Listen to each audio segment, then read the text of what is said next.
आपल्यासोबत आता वैभव चव्हाण आहे.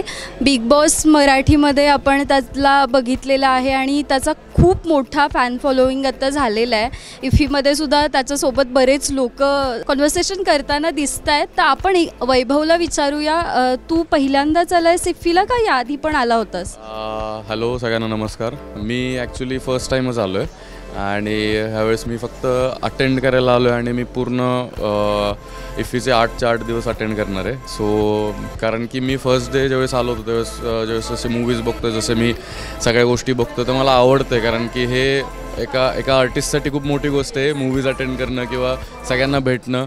सो मला खूप मस्त वाटतं आहे आणि मी आत्ता जस्ट एक मूवी बघूनच आलो. आता सेकंड मूवी अटेंड करायला जाणार आहे थोड्या वेळात. आणि कॉन्व्हर्सेशन्स वगैरे जे आहेत ठेवलेले ते बघतोयस? हो बघतोय ते, पण आता मी ह्याला जाणार आहे आता कला बरोबर कला अकॅडमीला जाणार आहे थोड्या वेळाने. सो तिकडे पण अटेंड करणार आहे. सो छान वाटतंय मला ॲक्च्युली, खूप छान. ओव्हरऑल माहोल कसं, म्हणजे बिग बॉसमधून बाहेर आल्यानंतर आता एक खूप वेगळं स्टारडम आलेलं आहे आणि त्याच्यानंतर तू या सगळ्या माहोलमध्ये फिरतोस, तर ते फिलिंग कसं आहे? असं स्टारडम असं नाही म्हणता येणार त्या गोष्टीला, कारण की लोकांचं प्रेम आहे. लोक सगळेजण आपल्याला सपोर्ट करतायत हे बघून जास्त आनंद होतो आहे. स्टारडम वगैरे असं काही त्या लेवलचं वाटत नाही मला काही. तर मला असं ॲज अ फॅमिली म्हणून छान वाटतं की बाबा सगळेजण ओळखतात आपल्याला, आपले माणसं आहेत असं वाटतं. सो ते एक तो झोन मला आवडतो ॲक्च्युली. मला असं काही हे वाटत नाही की फॅन्स वगैरे असं म्हणायला जरा कसं तरी होतं मला.